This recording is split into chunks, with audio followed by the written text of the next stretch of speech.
Buenas noches, familia. ¿Cómo están? ¿Todo en orden? Qué bueno verlos, qué gusto saludarlos un fin de semana más, qué bonito estar acá, qué privilegio, ya saben, Día del Padre, hacer estos regalos, como papá primerizo, todos los regalos que quieran hacerme llegar, bienvenidos. Talla N de camisa, todos, medias, cortitas, todo lo que quieran regalarme, bienvenidos, muchas gracias.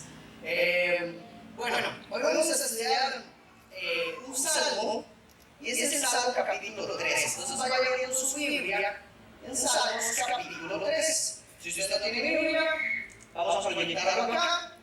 Ojalá pueda abrir su Biblia en su dispositivo o su Biblia física, y vamos a estar leyendo eso. Pero antes quiero preguntarle cómo estuvo su semana. ¿Cómo estuvo esta semana? ¿Estuvo bonita? ¿Estuvo pesada? ¿Estuvo malísima? ¿Estuvo complicada? ¿Cómo anduvo? Reflexione un poquito en cómo estuvo esa semana. ¿Cómo siente que está su vida hoy? Usted dice, estoy pasando por un buen momento de mi vida y soy chiva, o tal vez usted está pasando por un momento no tan bueno, por un momento más complicadillo, verdad, doloroso, o tal vez usted está pasando por experiencias altísimas. Pero quiero que reflexionemos en cómo estamos, porque el texto de hoy tiene todo que ver con esto. Yo creo que el texto que vamos a estudiar hoy, y póngame mucha atención, es esencial para la vida del cristiano. El texto que vamos a estudiar hoy es esencial en la vida de un cristiano. Si usted nunca lo ha leído, todo bien, lo vamos a leer hoy, pero a partir de ahora, usted va a decir, ok, tengo un manual maravilloso de cómo atravesar el tiempo de crisis. Porque eso es lo que vamos a ver hoy. Un manual maravilloso para atravesar tiempos de crisis, tiempos de dolor, tiempos de aflicción, tiempos de uno no tiene respuestas a las cosas y uno se siente pésimo. Pero hoy tenemos un manual de 3 pasos muy sencillos, así que prepárese que vamos a ver 3 pasos que nos enseña la palabra de Dios de cómo atravesar tiempos dolorosos. Y esto está basado en la vida de David, en el Salmo número 3. Este salmo es un salmo muy bonito, muy interesante, se lo atribuyen a David, y de hecho en los primeros versículos nos da un poco del contexto de dónde está ubicado este salmo. Entonces voy a leer los primeros 2 versículos. Dice este texto: oh Señor, cómo se han multiplicado mis adversarios, muchos se levantan contra mí, muchos dicen de mí, para él no hay salvación de Dios. Selah. Estos son los primeros 2 versículos de este capítulo 3 que vamos a estudiar hoy y que vamos a profundizar. Para entender esto, tenemos que meternos un poquito en el contexto. En todas las Biblias aparece un título en el Salmo 3, a partir del versículo 1, que dice Salmo de David cuando huía de su hijo Absalón. Y este titulito que aparece ahí no es como los títulos que aparecen en toda la Biblia. Los títulos que aparecen en la gran mayor parte de versículos de la Biblia o de capítulos de la Biblia son títulos que los traductores han puesto para darnos una pequeña idea de qué va a tratar el texto que vamos a leer. Pero este título en particular no es de traductores, sino es un título del texto original. Entonces, el autor original de este texto, el escritor original de este texto, quiso que supiéramos que este es un salmo de David cuando huía de su hijo Absalón. Entonces, en este contexto ocurre lo que vamos a estudiar hoy. En el contexto de que David tenía un hijo llamado Absalón y David estaba huyendo de él. Y aquí no es como si usted estuviera jugando con su hijo en un juego del parque y su hijo lo está persiguiendo y usted está huyendo de su hijo. No es un escenario así.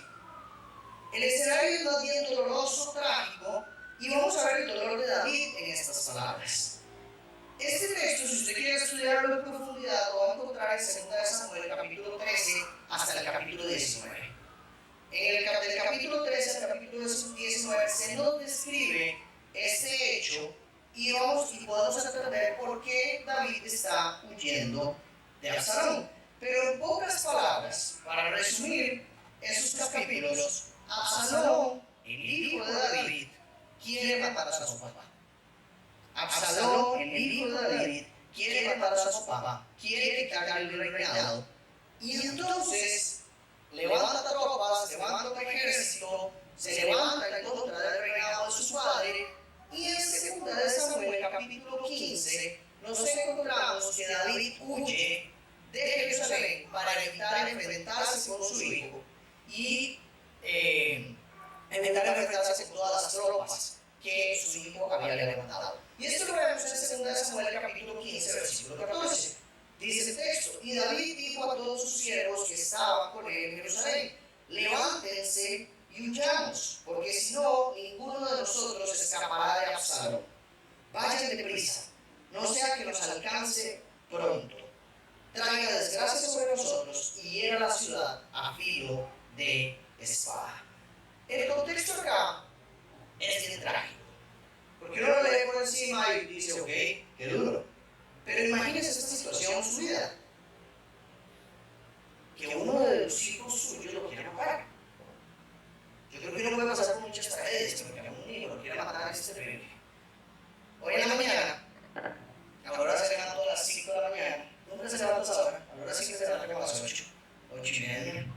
Hoy se levantó a las 5 de la mañana. Carlos y yo estábamos dormidos, bien dormidos, y yo sentí algo en mi pie. Y yo dije, qué raro. Me levanté y una chiquita que ya iba huyendo del cuarto. Y ya ahí todo el trajín de ver qué pasaba, ella se despertó a las 5 de la mañana como si fueran las 10 de la mañana con toda la energía. Nosotros jamás queríamos levantarnos a esa hora. Ahí hicimos todo lo posible por volver a dormir. Pero yo pensaba en este pasaje y dije, si a mí me quisiera matar ahí, estaría listo. Yo hoy no contaría esta historia. Y yo veo esto en la familia de David. Y me doy cuenta en relación con mi hija y de la relación que tuve con mis papás. Y probablemente tuve muchos problemas con mis papás. Tuve broncas con mis papás. Pero nunca le mente decir, quiero matar a mi papá. Yo voy a matar a mi papá, sacarlo de su reinado y acabar con la vida de mi papá. Entonces, este es el dolor de David. Y vean lo que él dice: oh Señor, cómo se han multiplicado mis adversarios. Muchos se levantan contra mí. Y después dice: muchos dicen de mí, para él no hay salvación de Dios. Aquí hay varias cosas que enfrenta David. David ha enfrentado ejércitos. David ha enfrentado a muchos que lo han perseguido. David enfrentó a Saulo que lo perseguía.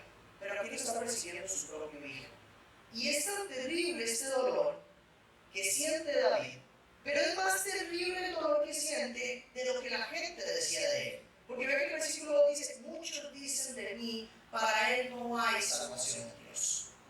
¿Y por qué estaba pasando eso? En 2 de Samuel, capítulo 16, versículos 7 y 8, aparece un hombre que dice, le leo como dice el texto: así decía Simei, mientras maldecía: fuera, fuera, hombre sanguinario e indigno.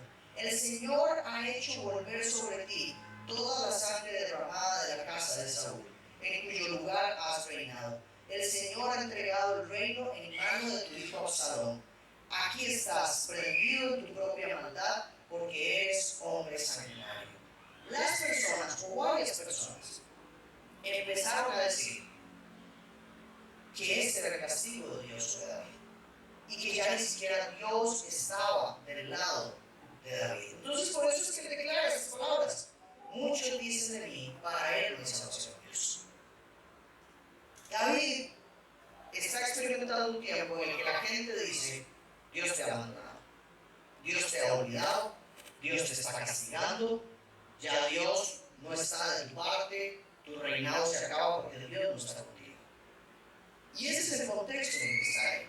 Y yo creo que el golpe más fuerte que recibe David acá no es el de que su hijo quiera matarlo, es el de esa sensación de Dios no está conmigo, es la sensación de Dios me ha olvidado, es la sensación de Dios me ha abandonado, Dios se olvidó de mí, Dios me está castigando, Dios no me ama, Dios no escucha mis oraciones, Dios me ha dado la espalda, Dios es cruel conmigo. Y en medio de estas circunstancias nos encontramos hoy, y yo pensaba y decía: qué fuerte para David estar enfrentando esto después de tanto tiempo en el que Dios estuvo con él, y llegar a un momento y pensar: Dios me ha abandonado. Y me hizo pensar también que así como David pasó por esto, Jesús escuchó prácticamente las mismas palabras de David. En Mateo capítulo 27 dice, los que pasaban lo injuriaban, meneando la cabeza y diciendo, tú que destruyes el templo y en 3 días lo reedificas, sálvate a ti mismo. Si tú eres el Hijo de Dios, desciende de la cruz. De igual manera, también los principales sacerdotes, junto con los escribas y los ancianos, burlándose de él, decían, a otro salvó, a él mismo no puede salvarse. Rey de Israel es, que baje ahora de la cruz y creeremos en él. En Dios confía, que lo libre ahora si él lo quiere, porque ha dicho, yo soy el Hijo de Dios. David pasó por un momento donde todas las voces alrededor decían, Dios te abandonó, Dios te está castigando. Y Jesús pasa por un momento en la cruz donde todos le dicen, el Dios que usted profesa, también lo abandonó. El Dios en el que usted dice creer, el Dios del que usted es hijo, también lo abandonó, no está con usted. Y aquí yo quiero hacer un paréntesis para decir, todos hemos pasado por un momento en el que sentimos que Dios nos ha abandonado. Todos hemos pasado por un momento en donde nos duele tanto que pensamos que definitivamente Dios nos ha dado la espalda. Y lo primero que quiero decirles es, Dios entiende lo que usted ha atravesado. Y Jesús entiende lo que usted está sintiendo. Jesús entiende lo que usted está viviendo. Jesús no es extraño a esta emoción, a esta sensación, a este dolor, sino que nos acompaña en medio de nuestro sufrimiento y en medio de nuestro dolor y de nuestras tristezas. Entonces, lo primero que quiero decir hoy es, en medio de la crisis que usted está, en medio de la aflicción que usted está, en medio del dolor que usted está atravesando, que Jesús entiende y que usted no está solo, que Jesús está con usted. Y que en medio del dolor, en vez de decir, Jesús no entiende lo que usted está atravesando, más bien puedo decir como Pablo, que decía, tener el privilegio de conocerlo a Él, el poder de su resurrección y la participación en sus padecimientos, llegando a ser como Él en su muerte. Cristo sufrió y Cristo me entiende en mis padecimientos. Y yo puedo entender de esta manera también los padecimientos de Cristo Jesús. A veces pensamos que el dolor, aunque todos quisiéramos evitarlo, es algo que no debemos vivir como cristianos. Y el dolor nos asemeja a Cristo. El dolor nos acercamos a ese sufrimiento de Cristo. El dolor nos identifica con Cristo. Y el dolor nos hace repasar quiénes somos y dónde estamos. Y eso es lo que pasa. El texto continúa con una palabra en medio de todo, donde David dice, todo el mundo dice que Dios nos abandonó. Todo el mundo dice que Dios no está conmigo. Todo el mundo dice que no hay salvación para mí en Dios. Imagínense ustedes acá y decir, todo el mundo en la iglesia me dice que Dios ya no me va a salvar de esta, todo el mundo me dice que yo no soy salvo, todo el mundo me dice que no tengo perdón por este pecado que hice, todo el mundo me dice que mi familia no se va a restaurar, mi matrimonio no se va a restaurar, que mis hijos no van a enderezar el camino, que yo nunca voy a cambiar. Todo el mundo dice eso de mí. Y en medio de eso, hay una pausa. Y en esa pausa hay que preguntarnos, ¿es esto verdad? ¿Es esto verdad? Ya no hay salvación para mí. Dios me ha abandonado. En medio de que usted está atravesando una pausa y diga, ¿es verdad esto? Dios me ha abandonado, Dios se ha olvidado de mí. Vuelve a ver a su alrededor, vuelve a ver su historia, vuelve a ver de dónde nació, vuelve a ver dónde está hoy. Vuelve a ver todas las circunstancias por las que usted ha pasado, desde dónde ha caminado, desde dónde ha sido rescatado, desde dónde lo ha traído. Y pregúntese una vez más, ¿el Señor me ha abandonado? ¿O el Señor siempre ha estado conmigo? Y hoy, en medio de la crisis, yo pienso que me ha abandonado. ¿Ha hecho algo el Señor en su vida para que usted pueda pensar, no, el Señor no me ha abandonado? O más bien usted dice, no, definitivamente el Señor nunca ha hecho nada en mi vida y yo siempre he estado abandonado por Dios. Haga esa pausa. Pregúntese eso cuando usted en medio de la crisis, en medio del dolor. Porque esta pausa, estamos haciendo acá, la pausa que hace David. Cuando veces esa palabra será es una pausa para reflexionar, es una pausa para acomodar los pensamientos, es una pausa para decir alto, ¿qué está pasando conmigo? ¿Qué estoy pensando? ¿Es esto verdad? ¿Los pensamientos que hay en mi vida, en mi corazón, son reales o no son reales? Y en medio de esta pausa, en medio de esta crisis, David se pregunta, ¿de verdad el Señor no tiene salvación para mí? ¿De verdad el Señor no tiene salvación para mí? Este problema de verdad no tiene solución. Este problema de verdad ya no hay causa conmigo, ya no hay forma. Estoy tan acabado, estoy tan hundido, estoy tan perdido, ya no hay nada que hacer conmigo. ¿De verdad es así? Y en medio de esa pausa que hace David, y este es el primer consejo que le quiero dar, cuando usted está en una crisis, no digamos que el segundo, el primero es Jesús lo entiende. Recuerde eso. Y el segundo consejo es, en medio de la crisis, aunque su dolor sea demasiado grande, haga una pausa para preguntarse dónde está Dios. Haga una pausa para pensar, Dios ha estado conmigo o no ha estado conmigo. Ponga pausa a sus emociones, ponga pausa a sus pensamientos para traer la verdad a lo que está pasando. Hay un versículo que me encanta y es: pongan cautivo todo pensamiento bajo la obediencia de Cristo Jesús. Y este pasaje lo que nos dice es: hagan una pausa y todas estas montañas de pensamientos que vienen a nuestra mente en los momentos de crisis o de dificultad, póngalos a la obediencia de Cristo. Sométalos a la verdad de Cristo. Póngalos a los pies de Jesús y diga: ¿es esto verdad o estos pensamientos son falsos? ¿Son estos pensamientos tienen raíces en mi fe o realmente son disparates que me estoy creyendo? Estas voces externas, estas voces que aplastan mi fe, estas voces que me golpean, ¿son reales o estas voces que me tratan de caer en alto? Y eso es lo que está haciendo David. Pausa. Voy a poner un alto a estos pensamientos que me agobian. Y ve que a partir de esta pausa, lo que responde David, versículo 3 dice: pero tú, oh Señor, eres mi escudo en derredor mío, mi gloria y el que levanta mi cabeza. Con mi voz clamé al Señor, y Él me respondió desde su santo monte, Selah. David está diciendo: en medio de todo esto que estoy pasando, mi hijo me quiere matar. Voy a perder mi reinado. No tengo cosas para enfrentarlo. Esto me duele, esto me entristece, esto me angustia, me siento solo, me siento abandonado, ya que está alrededor mío me traiciona, me da la espalda. Pero tú, oh Señor, eres escudo en derredor mío. Pero tú, oh Señor, eres gloria. Pero tú, oh Señor, levantas mi cabeza. Pero tú, oh Señor, eres el que me respondió.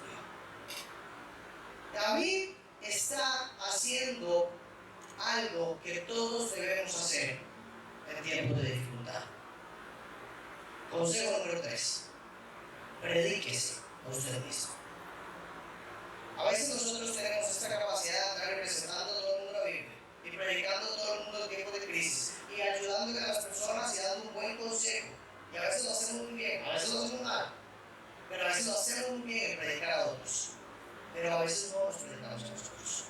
Y lo que está haciendo David aquí es haciendo una pausa para recordar quién es Dios y dónde está su fe. Y no se está diciendo David, se está diciendo él mismo. David se está predicando a sí mismo diciendo: tú eres mi escudo, no tengo por qué temer. Tú eres mi escudo, eres quien me sostiene. David no está negando el dolor que atraviesa, pero se está hablando con fe.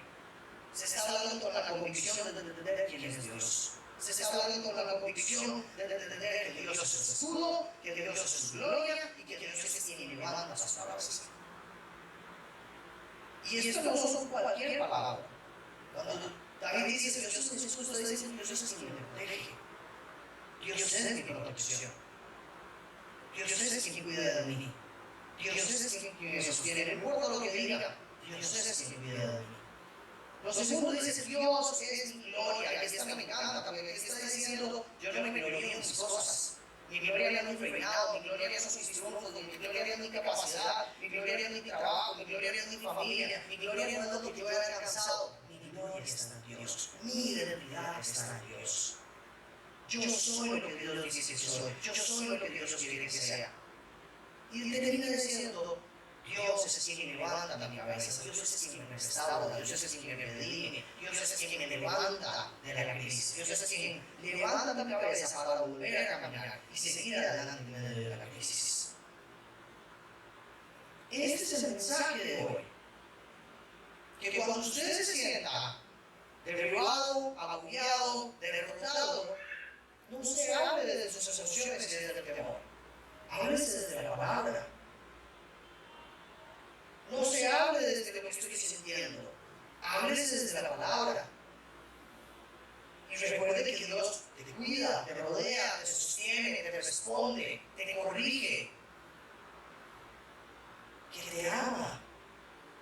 David está aquí desarmando el poder de todas las voces externas y todas las voces internas para decirle a su corazón, tranquilo, usted sabe quién es Dios, usted sabe quién confía.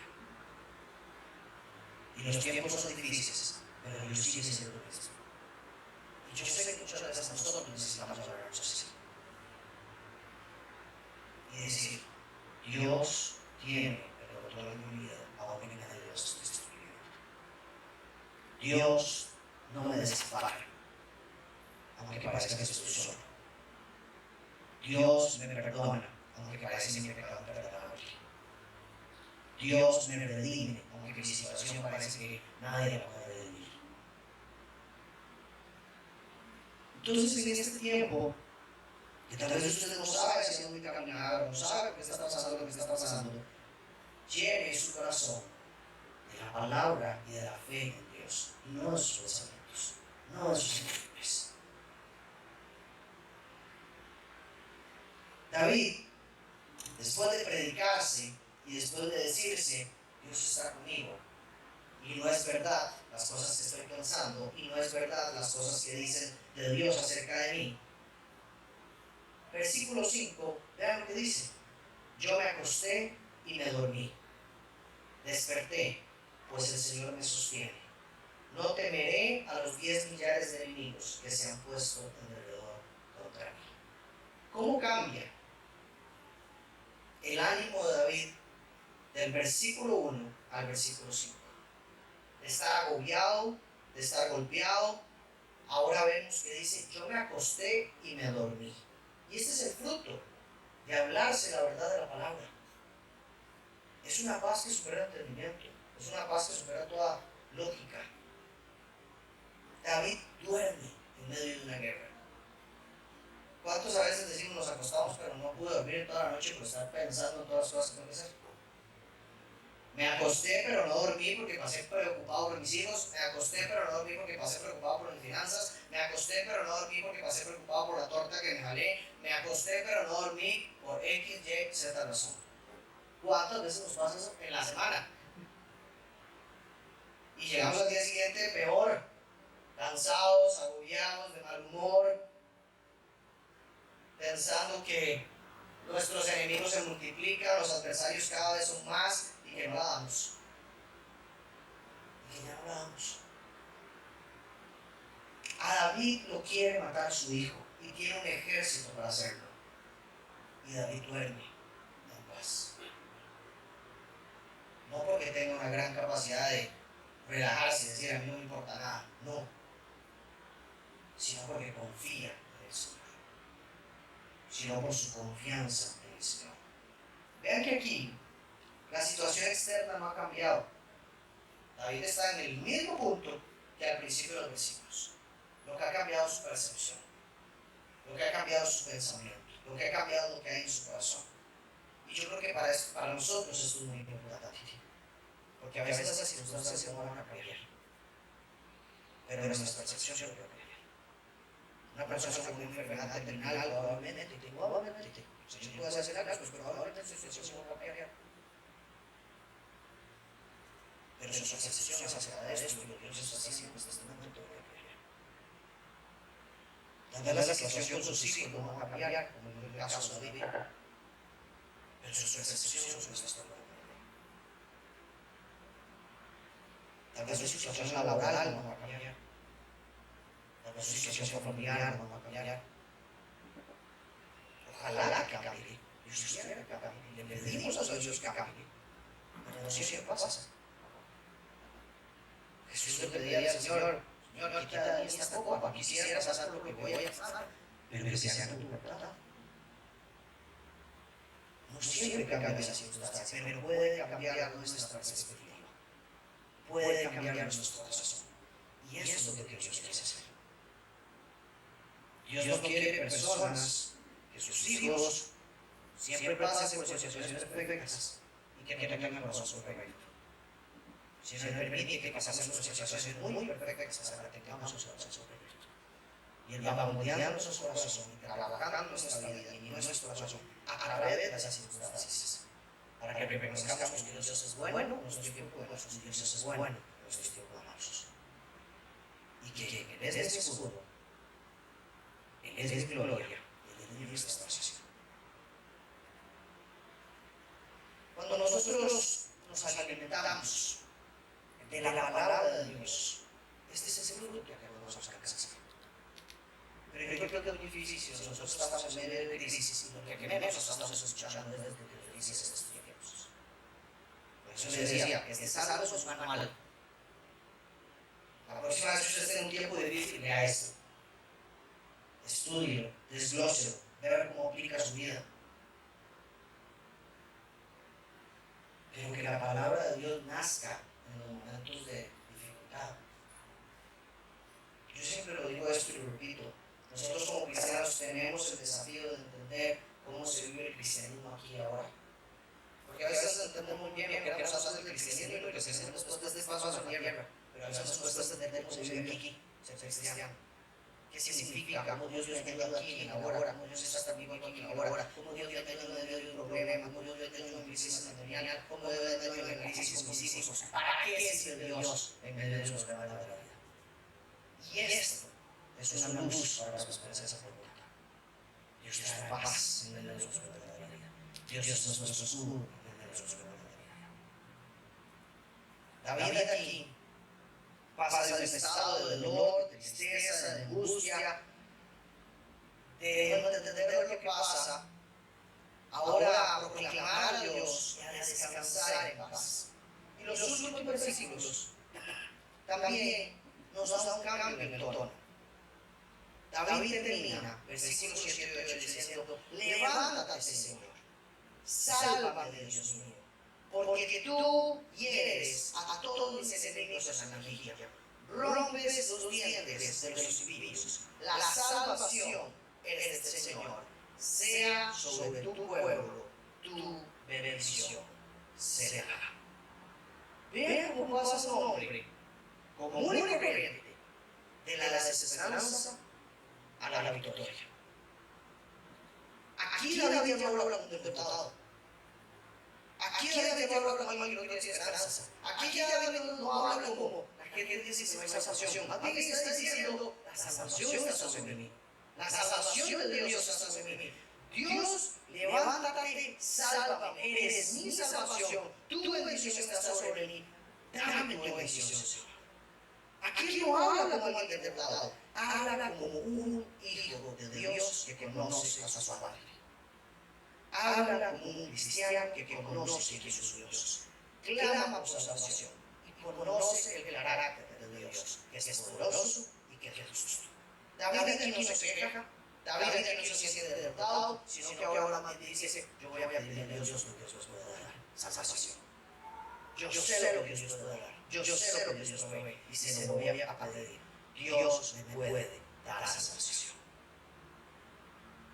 Dios es el que levanta nuestras cabezas. Y con esto quiero terminar. El otro día estaba en un camerino de un equipo de fútbol y estábamos ahí y el partido del equipo no salió como esperaba. El equipo tenía que ganar, quería ganar y empató. Y entonces uno llega a ese camerino y todo el mundo está con la cabeza abajo. Todo el mundo estaba triste, todo el mundo estaba dolido, todo el mundo se sentía derrotado. Y Y en medio de todo eso, aparece una persona del cuerpo técnico y dice: hey, gente, cabeza arriba, aquí nadie se ha muerto. Y es una frase típica de un caballero en el fútbol. Hey, cabeza arriba, no pasa nada. Levante la cabeza, hay que seguir. Cabeza arriba, vamos para adelante. Y a mí me ha tocado decir muchas veces a chicos que se enojan porque fallan un gol, que se molestan, que pierden el partido. Y yo les digo: hey, levante la cabeza. Sigue adelante. Levante la cabeza. Y esto me encanta, y por eso le llamamos este mensaje así: cabeza arriba. Porque David está diciendo que al principio él tiene su cabeza abajo, que él está derrotado, pero es el Señor el que le levanta su cabeza.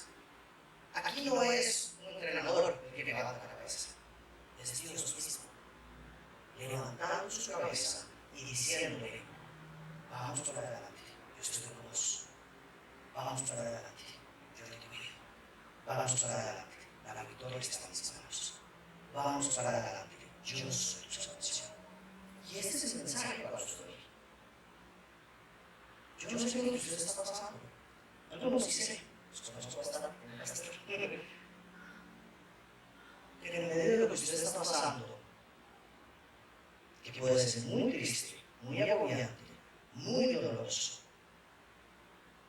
el Señor le dice: levante la cabeza. Yo te levanto la cabeza. Yo te doy ánimo. Yo te doy fuerzas. Yo te sostengo. Dios está levantando la cabeza. Dios está hoy sosteniéndome. Entonces, cuando las voces que hay alrededor suyo y cuando las voces que hay en su corazón lo aplasten, haga una pausa y escuche la voz de Dios. Cuando su alma tiemble, cuando su alma se angustia, hable a su alma con fe. Y me encanta pensar que dice: ¿por qué te abates, alma mía? ¿Por qué te angustias, alma mía? Háblele a su corazón con fe. Predíquese usted mismo, dígase: ¿por qué te angustias si Dios está contigo? ¿Por qué te abates si Dios es tu protección? Y cuando usted no vea salida, cuando usted no sepa por dónde ir, clame, como hizo David, y proclame diciendo: la salvación viene de Dios. La salvación no está en mis manos, está en la mano de Dios. Levante su cabeza. Levante su cabeza.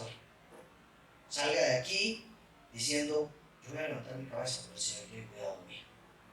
Esta situación financiera no me va a dejar ahí donde estoy. Esta situación matrimonial no me va a dejar cruzado de brazos sin hacer nada. Esta situación con mis hijos no me va a dejar ahí como estoy. Esta situación que estoy atravesando en mi trabajo no me va a dejar derrotado como me siento hoy. Hoy levanto mi cabeza porque el Señor es mi salvación. Hoy levanto mi cabeza porque tengo esperanza en Cristo. Hoy levanto mi cabeza y me enfrento a las situaciones sabiendo que Dios va conmigo. Ese es el mensaje del Salmo 3. Como le dije, es un manual maravilloso de cómo enfrentar tiempos difíciles. Y yo creo que, así como decía que David nos recuerda, o esta historia me recordaba a Jesús, cuando a Jesús todas estas personas en la cruz le decían: mira, no hay salvación para este que decía que traía esa salvación. No hay salvación para este que decía que era el Hijo de Dios. Este que fue abandonado en esa cruz, que fue humillado en esa cruz, ese que fue traicionado en esa cruz, en ese está la salvación. Y hoy nosotros las decimos: la salvación está en mí, no por nuestras fuerzas, sino porque Jesucristo es Jesús por cada uno de nosotros. Y hoy decimos: ese es Cristo que levanta la cabeza porque murió por mí, pagó por mí y me ha dado vida eterna y vida en abundancia. Y una vida bella, hermosa, que viva aquí en el ahora y hasta la eternidad. cuando nosotros llevamos a Cristo a nuestro corazón y a todos los entornos de nuestra vida, a nuestra sexualidad, a nuestras finanzas, a nuestro matrimonio, a nuestra crianza, entonces empezamos a ver esta vida de beneficio. Entonces, hoy como tenemos Santa Cena y celebramos hoy lo que Cristo hizo en esa cruz por nosotros, ya le voy a ayudar ahí con los pancitos. Quiero pedir que se ponga de pie y que como iglesia, como congregación, recordemos lo que significa el momento de esta cena y que recordemos esto hoy como una aplicación específica. Y el día de hoy, Señor, levanta mi cabeza y envío un recurso para que yo pueda hoy tener esa restauración, esa salvación. Y que yo pueda decir hoy tranquilo, Él es mi escudo, Él es mi gloria, Él es el que me responde, Él es el que me levanta mi cabeza. Cuando celebramos la Santa Cena, recordamos, y esto es lo clave de hoy. Recordamos que Jesucristo murió y resucitó al tercer día para el perdón de nuestros pecados, para la salvación y para la redención de todos nosotros. Recordamos que Cristo no murió por una casualidad ni por una intención humana, sino que Cristo murió para pagar todos los pecados de la humanidad. Entonces, hoy ahí, con su pancito, con su juguito, recuerda esto. Jesús dijo, hagan esto en memoria de mí, hagan esto recordándome, hagan esto celebrándome, celebrando que este pan representa mi carne que se entrega a ustedes. Y este vino representa mi sangre que será derramada por cada uno de ustedes para el perdón de sus pecados. Hagan esto en memoria de mí hasta que estén conmigo. Y eso es lo que hacemos. Celebrar. Y a veces pensamos que, qué triste la Santa Cena. No, es una celebración. Porque Cristo no quedó en una tumba. Resucitó al tercer día. Vive. Y así como Él resucitó, nosotros resucitaremos si tenemos la fe en el Hijo de Dios. Entonces quiero orar y que usted tome un ratito en intimidad con el Señor para hablar con Él, para declarar, pedir, clamar que Él sea su salvación, a pesar de todo, que Él sea su salvación a pesar de las dificultades. Señor, te damos muchas gracias porque cuidas de nosotros. Te damos muchas gracias porque tu palabra es viva. Y, Señor, sabes las situaciones que estamos pasando. Sabes que esta palabra, más de uno la necesitábamos, Señor. Probablemente estamos agobiados, entristecidos, golpeados, adoloridos. Que tal vez hoy veníamos con la cabeza un poquito abajo, Señor. Sintiéndonos que no valemos, que somos dignos, que hemos hecho todo mal, que dañamos nuestra familia, que dañamos a nuestros hijos, que dañamos nuestro matrimonio, que hemos dañado a los que más amamos, que nos hemos hecho daño, sorprendidos y que no salimos de ahí. Tal vez eso, Señor, nos bajonea, nos entristece mucho y nos hace dar con la cabeza abajo, Señor. Señor, queremos reconocerte que en medio de todo lo que atravesamos, en medio de nuestros errores y nuestras fallas, aún ahí sigues siendo nuestro escudo. Tú eres mi escudo. Tú eres mi refugio, Jesús. Tú eres mi esperanza. Tú eres mi identidad. Tú eres mi gloria.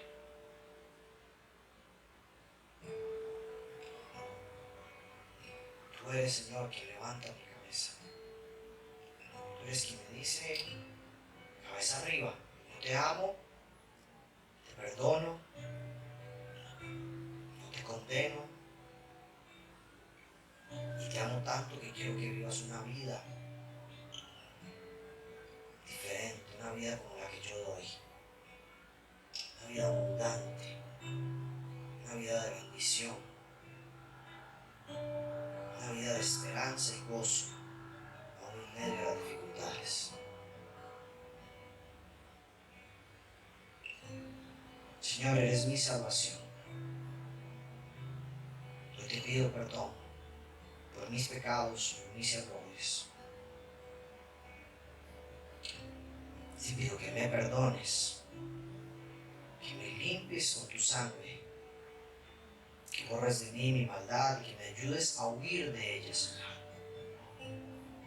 Arrepentirme verdaderamente y caminar en la dirección opuesta de mi pecado.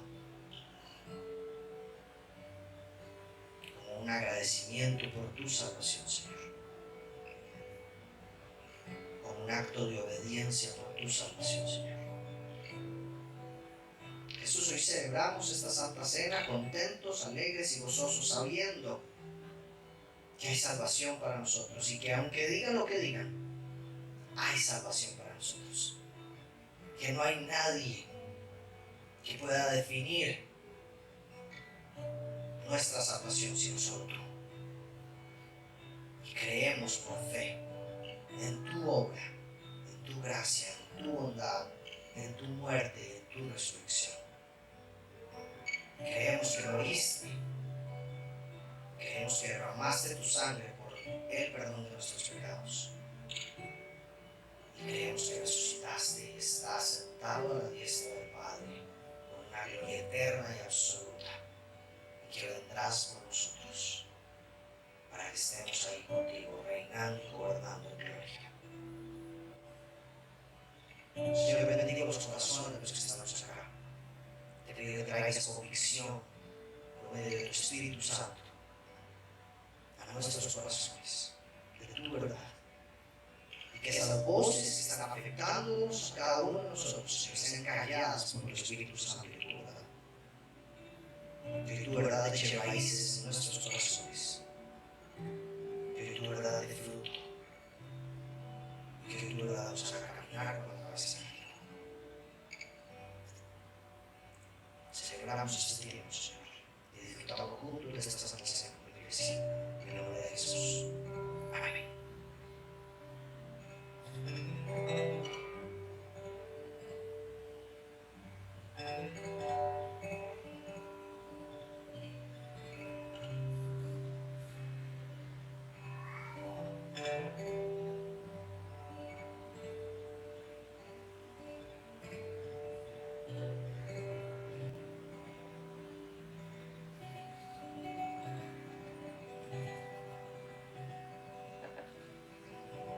Padre, gracias por esta noche. Gracias porque estamos aquí juntos. Gracias por el privilegio que das esa iglesia. Gracias por cada una de las personas que nos hacen esa iglesia hoy, Señor. Gracias por permitirnos servirnos unos a otros. Gracias por permitirnos servirte.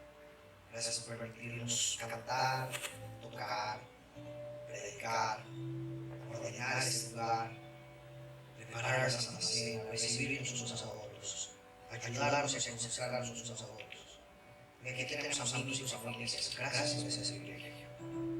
Te pido que nos lleves bien a nuestros hogares, que bendigas nuestras familias, nuestros hogares, nuestros trabajos, nuestras finanzas, nuestro ser, nuestros matrimonios. Que no lo bendigas, Señor. Que tu verdad te fruto, que nos lleve bien, que hoy seamos fortalecidos por tu verdad y tu palabra. En el nombre de Dios Cristo.